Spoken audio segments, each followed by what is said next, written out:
Cuando empecé esta sección con Arcane y luego la seguí con House of the Dragon, pensé que era un contenido bastante alejado de los tops mainstream.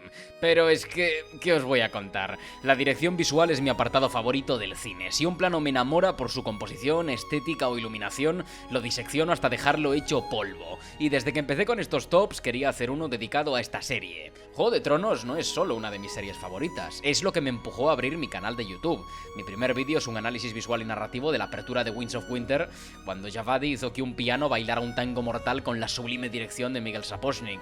Esta serie me motivó a hacer análisis de todo tipo y si el canal está hoy donde está, es por Juego de Tronos. Por esa misma razón es que con la cantidad de motivación y alegría que me está aportando House of the Dragon, hoy os traigo la primera parte de este top.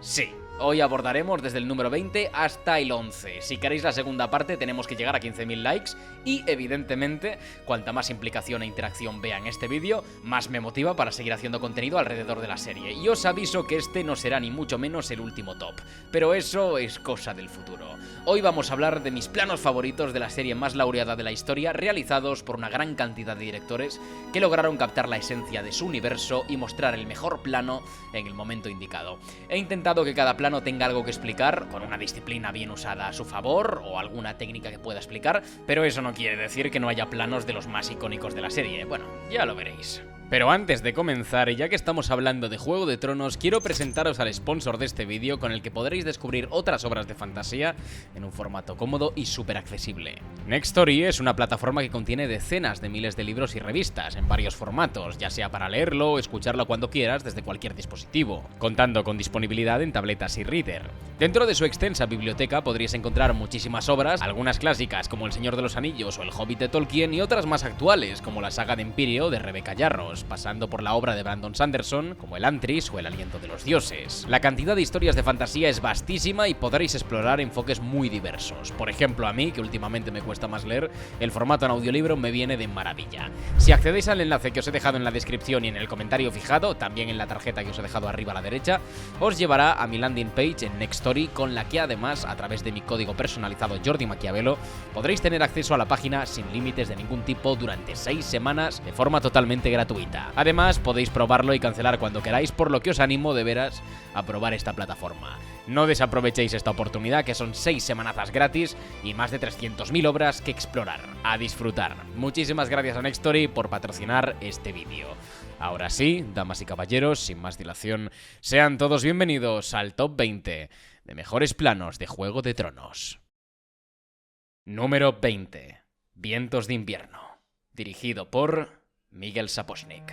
Juego de Tronos va de amplitud, grandeza e impacto visual. En la mayor parte de ocasiones la dirección resulta funcional, pero cuando se tiene que mostrar un gran escenario y recalcar lo imponente que es este gigantesco mundo, se hace sin reservas. Vientos de invierno es el último episodio de la 6ª temporada de Juego de Tronos. Es uno brillantemente dirigido por Miguel Sapochnik y muchos coinciden en que es el mejor de la serie. Si bien la escena introductoria de Cersei planeando su atentado en el Septo es magnífica, así como muchas que la siguen, hay un plano que siempre impacta con mucho atino y deja una sensación de anticipación brutal. Y ese es el gran plano general que cierra el episodio y por tanto la temporada. Puede parecer simplemente burdo por el movimiento, una grúa ascendente que tiene un pequeño toque digital, pero lo importante es lo significativo que es este movimiento para el plano y cómo el impacto que genera es brutal. Antes de que salga este plano tenemos una concatenación de planos de reyes con movimiento, como lo son los de Cersei y Jon, uno que hace un movimiento hacia adentro y otro que lo hace hacia afuera. Esto se hace para remarcar los apoyos de todos los bandos, su fuerza hecha imagen.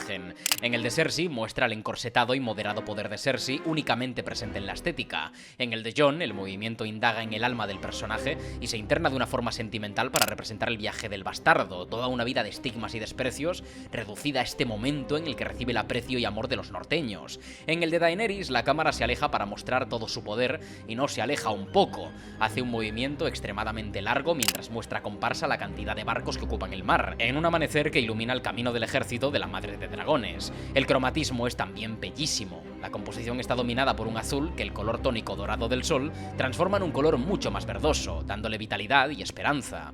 Es una imagen intensamente esperanzadora. Sapochnik no solo remata con el impacto y la intensidad de una imagen tan sobrecogedora, sino que asciende tan alto para mostrar el vuelo de los dragones atravesando la cámara, un recurso que hace un guiño cariñoso a otros cierres de temporadas con los dragones, en una perspectiva aumentada, temporada para verlos más grandes. Aquí se puede ver también toda esa evolución. E importante, desde una perspectiva frontal, esta esperanza avanza hacia nosotros, avanza hacia la cámara. No sabemos lo que está por venir, aunque se sugiere únicamente con las fuerzas de Dany. Una imagen para la historia que muchos consideran como el verdadero final de Juego de Tronos. Número 20. Número 19. El Trono de Hierro. Dirigido por David Benioff y Daniel Weiss. No fueron santos de mi devoción y por su culpa habrá gente que se quejará de este top porque no contiene este plano tan horrible, pero este episodio no lo dirigieron tan mal visualmente y contiene una de mis reminiscencias favoritas a la primera temporada, además de que el sentido semántico es bastante interesante. Daenerys entra en la Sala del Trono, completamente destruida, y D&D muestran a Dany en esta sala por primera vez desde una oscuridad que el movimiento revela es la del trono. Mientras, vemos como la cámara asciende, revelando la entrada de Daenerys desde los picos afilados de las espadas que conforman el asiento. Este plano es una clara reminiscencia a uno de la primera temporada, en el episodio de Pointy End, en el que Sansa suplicaba a Joffrey. Mientras ese plano era un descenso, simbolizando el poder amenazante y violento del trono, engullendo a Sansa, aquí vemos una fórmula parecida, en la que la oscuridad revela la agresiva dentadura del poder emanante del trono. Dany permanece como el centro de interés, pero la perspectiva tan cercana al trono la hace ver minúscula, como la presa de un tiburón blanco. Plásticamente, las puntas afiladas dibujan líneas diagonales que generan un ritmo inestable en la composición, además de que esas formas dibujan una pirámide invertida, un símbolo que, al contrario que la típica composición triangular para simbolizar poder, aquí representa una involución, una privación de poder. Las espadas fundidas entonces se llenan de vida, se transforman en una amenaza hacia la nueva monarca, y su poder ni siquiera es físico, porque justo en ese lugar ocurrirá el asesinato de Jon. Por esa misma razón, funden el asiento al final de la forma más cutre posible, pero sí, la metáfora de nadie dejará de matar hasta que se elimine la influencia maligna del poder representada en ese trono siempre está presente. No es una locura de plano, pero me gusta mucho estética y semánticamente, como una trufa en medio de un lodazal. Número 19. Número 18.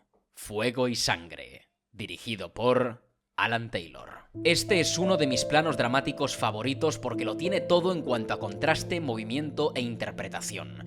Este episodio, Fuego y Sangre, está dirigido por Alan Taylor, uno de los mejores directores que han pasado por Juego de Tronos, sobre todo en las primeras temporadas. El plano que quiero analizar es en el que Catelyn consuela a Robb después de derrumbarse en el bosque al enterarse de la muerte de Ned. Lo que me encanta de este plano, de nuevo, es la construcción previa. Arya está perdida en el caos de la violencia y lo único que recibe, más que un consuelo, es una advertencia visceral. Bran recibe la noticia de una de las formas más frías, en un general que muestra la soledad de Invernalia y el vacío que queda en los corazones de toda la familia. El de Cat y Robb es diferente. Vemos en un plano medio corto el rostro de Robb descorazonado y lleno de tristeza, la reacción de un joven que no está preparado para tanto dolor. Con ese rostro contrasta la figura de Catelyn, de la que deliberadamente no vemos la cara. Esto resulta importante porque vemos con un movimiento de cámara varias fases del duelo y se consigue encapsular a la perfección la esencia de esta familia. La cámara pivota alrededor de madre e hijo, mientras se acerca lentamente. Nos recreamos en los sentimientos, en la pérdida de ambos personajes a medida que Taylor dilata el movimiento. Robb se hunde en el hombro de su madre, se rinde, y entonces vemos el rostro de Catelyn, la persona sobre la que ha caído esta losa de forma aún más violenta, la que tiene que sostener al próximo rey en el norte. Catelyn ahora es la cara de la casa Stark, por eso antes tenía que mantenerse fuerte ante sus hombres, por eso escapa al bosque, para llorar. Pero ni siquiera puede acabar de llorar, pues antes tiene que consolar a su hijo. Tiene que ejercer como madre, de forma paciente, contenida y consoladora. Pero en su corazón arde la llama de la venganza. El plano es brillante por cómo Taylor culmina una escena, mientras a la vez hace una revelación. Las dos caras de la pérdida, tanto de madre como de hijo. El movimiento ensalza toda esta lectura porque es una metáfora de la verdad. Es un plano muy sincero y emocional. Según el fondo se mueve y las siluetas de los personajes se clavan sobre el eje de cámara, parece que les estamos viendo moverse hacia el futuro. No es casualidad que la dirección de la cámara sea de izquierda a derecha, simbolizando avance, dejando la tristeza atrás para transformarlo en ira, para mutarlo en autoridad. La autoridad y rabia necesarias para hacer frente a la mismísima corona. Taylor, hijo mío, cómo lamento que pasaras de dirigir buenísimos guiones a tener que encargarte de Beyond the Wall. Eso debió ser duro. Número 18. Número 17. Las leyes de los dioses y los hombres. Dirigido por Alexei Sakharov. Sé que venimos de hablar del movimiento de un plano, y sí, esto es lo mismo, pero me encanta cómo el anterior funciona a nivel semántico y emocional, y este es prácticamente lo mismo, pero activando el plano emocional de una forma aún más brutal. Alex Sakharov es uno de los directores más importantes que han pasado por Juego de Tronos, y estuvo encargado de la dirección de fotografía en los episodios dirigidos por Alan Taylor. Luego empezó a dirigir e hizo maravillas como esta. El juicio de Tyrion es probablemente una de las escenas más icónicas de Juego de Tronos, y aunque la dirección parezca a priori muy sencilla y funcional, tiene unos planos escandalosamente buenos. Podríamos hablar del de la silla vacía mientras Cersei habla, los primeros planos de Tywin y Tyrion, o alguno de los del principio, pero quiero hablar específicamente de este. I wish I was the monster you think I am. Sakharov, te quiero. A ver, sé que parece un movimiento ligerito y un encuadre básico, pero hay mucha creatividad detrás de esto. A lo largo del juicio no paramos de ver a Tyrion abierto, en planos generales que lo empequeñecen y centrándolo en primeros planos cuando la cámara quiere conectar con sus emociones, pero en ningún momento del juicio se le empodera. Se le muestra pequeño o si quiere enfatizar sus emociones, pero no hay una intención para que el espectador lo sienta sobreponiéndose a las circunstancias, porque lo estamos viendo desde una perspectiva completamente pesimista. Pero está este plano, que es una continuación de esta toma.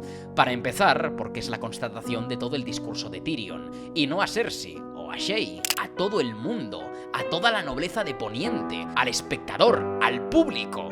Pero empecemos desde el principio. El plano comienza conteniendo a Shae y Cersei como protagonistas, enfocadas en segundo término y al fondo. Tyrion, en cambio, permanece en el mismo como un residuo, casi difuminado en el color de las paredes y la estancia, camuflado en su propio juicio. Esto ya nos hace conectar con Tyrion y con su afirmación. Acaba de atacar directamente a Cersei y a Shae. Esto le hace mirarlas directamente y entonces nos giramos y cuando lo hacemos es con él. Y entonces el enfoque es a la cara del enano. La cámara acaba de dejar claro en 2 segundos que lo que estamos viendo es la perspectiva de Tyrion. Nos sentimos tan impotentes y ultrajados como él. La rabia por la manipulación del juicio es tal que no solo la siente Tyrion, también lo hace el público. Y lo que nosotros queremos decir lo verbaliza el propio enano. La furia por la hipocresía, la mentira y el engaño. Todo ello cae en un primer plano precioso que de repente enseña a Tyrion en un contrapicado, engrandeciéndolo por primera vez en su vida, por fin obteniendo el poder. Y lo mejor de todo, con un demonio y un ángel sobre sus hombros. Esta fórmula estética se establece en Juego de Tronos desde la primera temporada. Los dilemas morales, las diferentes perspectivas y destinos inciertos representados en 2 ejes, 2 lados, 2 formas de ver las cosas. Aquí, en desenfoque, podemos ver a Shae en el lado izquierdo, evidentemente representando esos demonios, y en el lado derecho, a quien dilucidamos, es a Oberyn Martell, quien curiosamente, de los que forman parte del juicio, es el único con voluntad de salvar al gnomo. Sakharov mantiene la perdición y salvación en el fondo del plano, encuadrando a Tyrion en el centro, explotando, y por primera vez, diciendo lo que piensa sin ningún filtro. Porque ahora nadie tiene el control sobre él, tan solo los dioses, como no ceja en recordar a Tywin antes de su brutal revelación. Un plano que solo con enfoque y un movimiento natural y punzante consigue llevarnos a una catarsis emocional, narrativa y estética. Número 17. Número 16. Vientos de invierno. Dirigido por Miguel Sapochnik. ¿Quién no lloró con este episodio unas 100 veces? No será la última vez que aparezca Vientos de invierno en la lista, porque lo que hizo Sapochnik aquí fue una locura. Pero este plano no creo que sea uno que esperáis. Hay veces en las que lo más sencillo es lo más poderoso. Por ejemplo, un plano.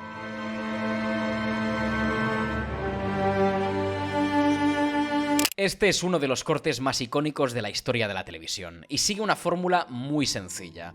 Pero para los teóricos constructivistas de inicios del montaje, esto sería una maravilla técnica. Sapochnik filmando una de las escenas más emotivas en medio de la Torre de la Alegría, mientras Lyanna Stark le pide a su hermano, como últimas palabras, que le prometa guardar su secreto. En esta escena hay mucho dolor y también un pulso entre Ned y su honor. ¿A quién debe lealtad? ¿A la verdad y la justicia o a su hermana? A su familia. Javadi, el compositor, también capta esta incógnita y transforma el tema de los Stark en una frase que parece preguntar, con intriga, ¿qué vas a hacer, Ned?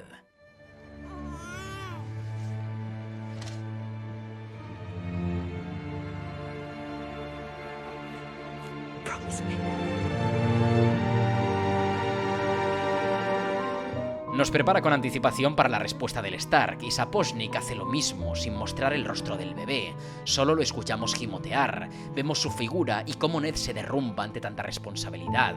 La sala, oscura y distante, se ilumina tímidamente ante el rostro del recién nacido, al que Sapochnik corta sin miramientos.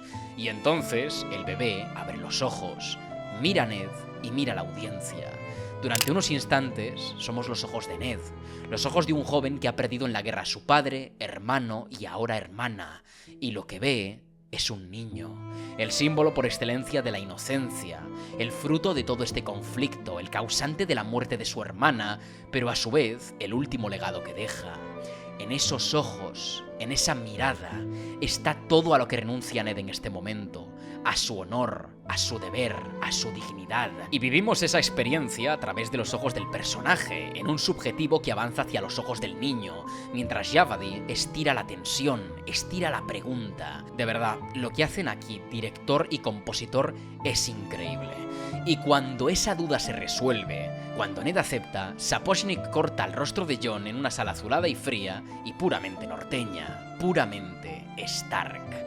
Es entonces cuando el director, no contento con eso, aleja la cámara del rostro y el tema musical, evidentemente, se resuelve. Suena por todo lo alto el tema de los Stark, porque no se ha sobrepuesto el deber ni el honor, sino la familia.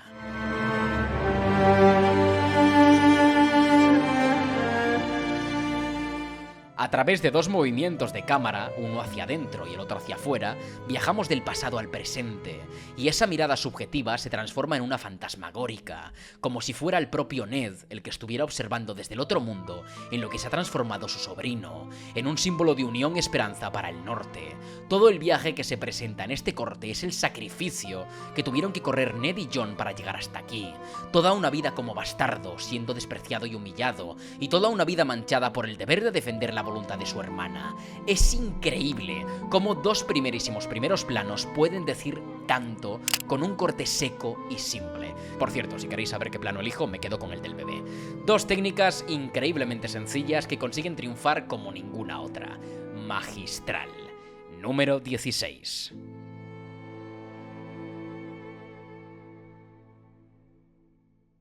Número 15. La montaña y la víbora. Dirigido por Alex Graves. Este plano es uno de los que se pierden en la memoria del espectador porque funciona como ubicación en escena, pero es uno de los más elegantes y preciosos de todo Juego de Tronos.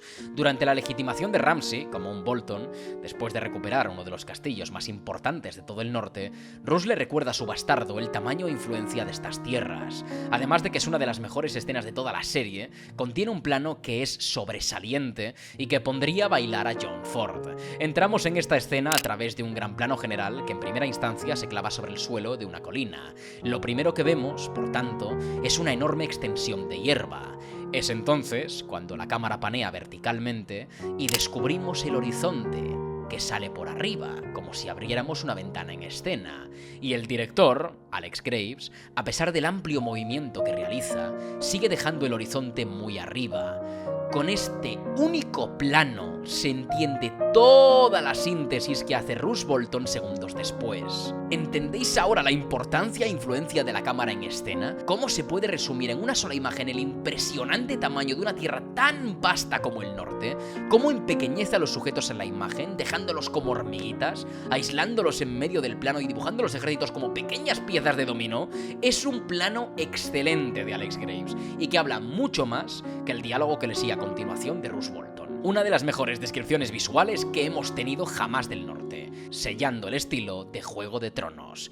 Una obra que alaba y engrandece al propio término grandeza. Número 15. Número 14. Las campanas. Dirigido por Miguel Sapochnik. Cuando analicé este episodio en su momento, estaba todo el día torturándome pensando lo que habría hecho Sapochnik esa misma temporada si le hubieran dado un guión mínimamente bueno. Este episodio, a pesar del desastre narrativo, tiene algunas de las mejores imágenes de toda la serie, sin exagerar. Pero a pesar de que muchos estaréis pensando en el Clegane Bowl o en la descafeinada cara de Kit Harington intentando transmitirnos algo, no.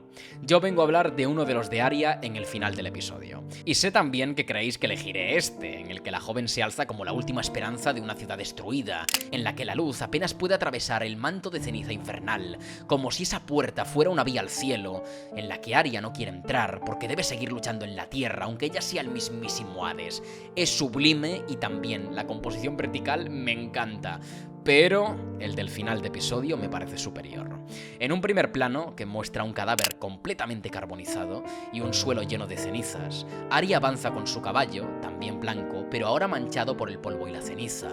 Las llamas se encienden con el viento que arrastra a la joven Stark, y la cámara asciende hasta un plano general que muestra como punto de fuga el agujero en la muralla, el que abrió la veda de toda esta masacre. Este plano es una reminiscencia clara a uno de la cuarta temporada, uno que cerraba también el episodio. Es gracioso, ya que la música también es muy similar, pero en un ritmo más alegre y una escala mayor, más épico, más grandilocuente. El plano mostraba a Arya y al perro saliendo de las tierras de los ríos y entrando en las devastadas tierras del norte, en un encuadre desesperanzador, pero la vitalidad de ambos compañeros, forjando su propio camino, de la mano con la vuelta a casa, hacen que el plano tenga una dualidad clara, la esperanza y la tragedia.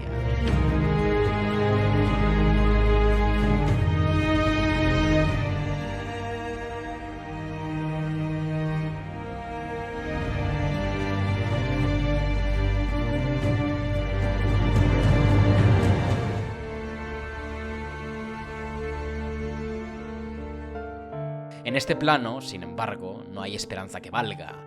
Desembarco del Rey ha sido completamente aniquilado y lo único que queda de la ciudad son ruinas y cadáveres que el viento convierte en cenizas que intoxican el ambiente. Arya galopa a toda velocidad y la cámara lenta parece ralentizarla, intentando encerrarla en este infierno, pues ya nadie puede escapar de este destino. El daño ya está hecho, la tragedia ha sido consumada. La música intensifica ese sentimiento derrotista y la desaparición de Arya en el humo del fuego consigue dejar la escena vacía, triste y solitaria. Solo ruinas, lo único que queda de un mundo que antes se alzaba poderoso. Número 14. Número 13. Y ahora su guardia ha terminado. Dirigido por Alex Graves. Este plano es una barbaridad, en serio. Creo que hay muy pocos planos que representen de una forma tan directa, carismática y poderosa el poder de los Targaryen. Todo después de una escena en la que Daenerys no solo hace gala de su cultura valiria, sino que destroza el sistema esclavista de un plumazo con su propia lógica. Daenerys, hija mía, qué personaje eras, nunca perdonaremos lo que te hicieron. Después de hacer añicos a los esclavistas de Astapor y hacerse con uno de los mejores ejércitos de élite del mundo, Daenerys observa a los Inmaculados. Pero eso no lo vemos a primera vista, sino que Alex Graves arranca con una transición que funciona como elipsis, con un cadáver carbonizado en primer plano. En este se sintetiza la completa destrucción de los esclavistas a fuego y sangre, pero entonces Graves mueve la cámara, y la mueve desde el eje de Ser Jorah, la mano derecha y máximo sirviente de Daenerys. Este plano parece elevar y empoderar al caballero, pero lo cierto es que servirá como una perspectiva en escena de los espectadores. El aire está completamente cargado, lleno de cenizas y tiñendo cualquier estructura de un rojo anaranjado producto de las llamas, de la violencia, de la guerra. Hasta aquí la iluminación es impresionante y se va intensificando hasta que descubrimos a Daenerys. Este es el mejor maldito plano que se ha usado nunca para representar a un Targaryen. Nos quedamos detrás de Jorah y la cámara le corta el cuerpo sin miramientos porque la protagonista es Daenerys. Así se queda Jorah, como la audiencia, ajenos a cualquier tipo de protagonismo, porque ella se lo ha ganado. No más consejitos ni estrategias ponientis. En Valyria se hacen así las cosas, a base de conquista y destrucción. Dany, en su máxima Targaryen, regentando poder y también proyectándolo, tapa el sol, y alrededor de su figura se dibuja un aura prácticamente divina. Para más Inri, a pesar de esa luz que la ilumina como santa, su propia destrucción y pose la descubrimos a contraluz, porque también es un demonio. Es la perfecta dualidad del Targaryen, la grandeza y poder divinos y la destrucción y violencia humanas. Es la cercanía a los dioses de la que habla Rhaenyra en House of the Dragon, el poder de los dragones, el ímpetu intrínseco a esta dinastía. Lo maravilloso de esa sombradura, en la que destaca cualquier figura, es que también da protagonismo a los dedos de la arpía, el látigo, símbolos de siglos de esclavismo. Daenerys lo sostiene en su mano sin darle demasiada importancia, porque su lenguaje corporal grita poder, su propio poder. Es sobrecogedor. Las banderas al fondo de la composición también ejercen su parte de misticismo. Se las come la intensidad de la luz del sol, como el fuego que ha devorado la ciudad. Y para rematar, ese muro, que desciende diagonalmente hacia la derecha. Ese que dibuja una línea ascendente hacia Daenerys. Es una línea que remarca su eje de acción. Un elemento en el plano que da equilibrio, que da autoridad, que da poder. Es un plano sencillamente brutal, con tantos detalles que abruma y con una calidad estética sin precedentes en la serie. Si hubiera una dirección y montaje en toda la serie que simbolizara de forma metafórica poder, esta escena es uno de los mejores ejemplos. Ella tapa la luz cuando y donde quiere, y cualquier mínima salida del encuadre que no la muestre como protagonista se corta inmediatamente. Como dije al principio, el mejor plano de la historia de la casa Targaryen. Número 13.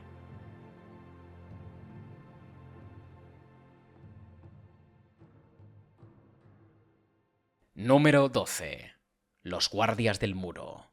Dirigido por Neil Marshall. Neil Marshall, eres un hombre fenomenal, de verdad. Tus escenas de batalla son increíbles y prueba de ello son el episodio del Aguas Negras y este.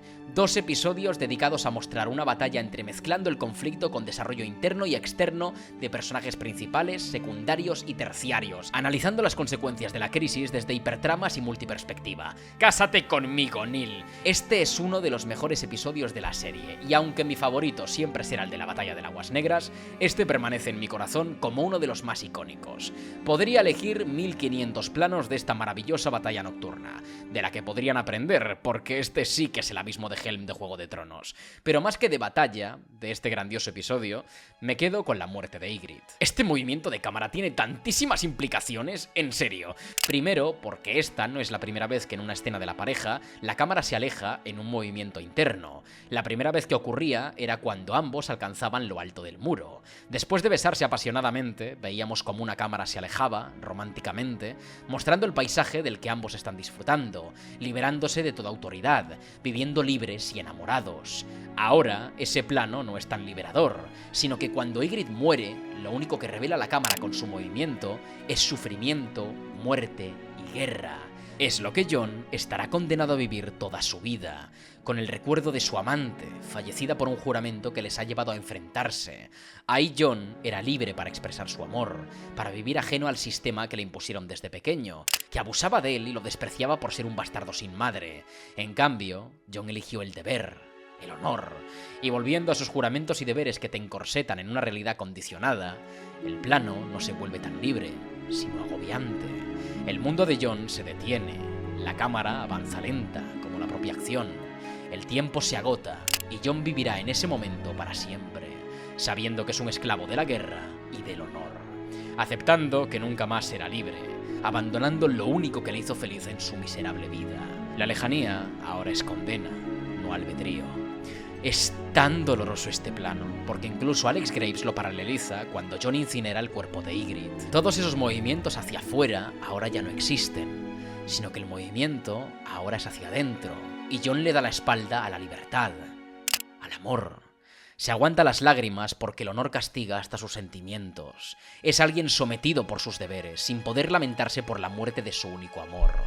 Jon, what a character you were. Y gracias Neil Marshall por respetar a Sakharov y hacer un plano idéntico para poder dar una entidad estética a toda esta trama. Brillante. Número 12. Número 11. Misa. Dirigido por David Nutter. David Nutter, por fin llegamos a tu vera. Sé que muchos clamaréis por la boda roja, pero de verdad, lo de David Nutter en Misa es un escándalo. E hizo, evidentemente, uno de los planos más memorables y memeables de toda la serie. La magnificencia hecho plano cenital. Después de que el pueblo de Yunkai sea liberado de la esclavitud y que Daenerys quiera congraciarse con ellos, vemos como la multitud la eleva como su salvadora y ella se da un baño de masas. Sé que es muy White Savior, pero el plano cenital que eleva la cámara hasta el cielo me parece sensacional. Es una forma de darle poder a Daenerys muy interesante y opuesta a la habitual lectura que se hace acerca de los planos empoderantes. Cuando hablamos de poder a través de la cámara pensamos en composiciones piramidales, angulaciones contrapicadas o una mayor masa visual, ya sea vía tamaño o iluminación. Pero aquí el poder es diferente, se expande. El cenital es un extremo picado, y esas angulaciones se suelen emplear para representar la inocencia, la debilidad, o simplemente con una intención descriptiva. Aquí es algo más. Encuadra a Daenerys en el centro de la composición, destacando en la misma como un pequeño elemento azul intenso, que se alza como el color de la esperanza, y la disposición del pueblo, a su alrededor, genera ondas circulares, formas circunferenciales que parecen pulsos expandiéndose. Las formas curvas o circulares no se usan habitualmente para representar poder, sino nexo. El poder de Daenerys entonces se transforma en unión. Las consecuencias de sus actos se materializan. Ahora ya no son promesas de liberación vacías y pretenciosas, son una realidad. La masa visual nos lo muestra. Daenerys está teniendo impacto en el mundo, en la civilización. Y según se abre el plano y la cámara asciende, vemos cómo esas curvas también aparecen en el movimiento de la cámara, en un pequeño movimiento circular que expande las formas que habíamos visto para reforzar esa unión y descubriéndonos una triple intención. Primero, mostrar lo gigante que es la masa de gente que ha liberado Daenerys, elevando su hazaña y rol de salvadora. Segundo, encuadrar al ejército de Inmaculados, lo que acaba generando un refuerzo militar. Y tercero, estetizar el vuelo de los dragones, el culmen del poder Targaryen de la Madre de Dragones. Un plano que con un despliegue visual enorme y con un significado y profundidad preciosos, y a pesar de su superficial y edulcorada idealización de la jerarquía, consigue llegarnos al corazón y culminar una catarsis a todos los niveles. Número 11.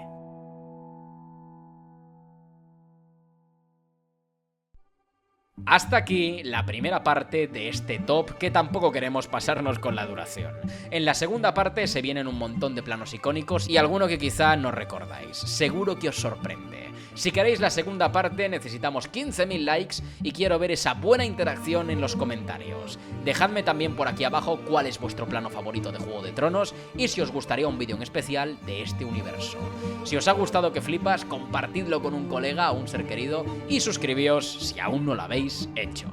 Sin mucho más que decir, me despido. Un saludo y Valar Morghulis.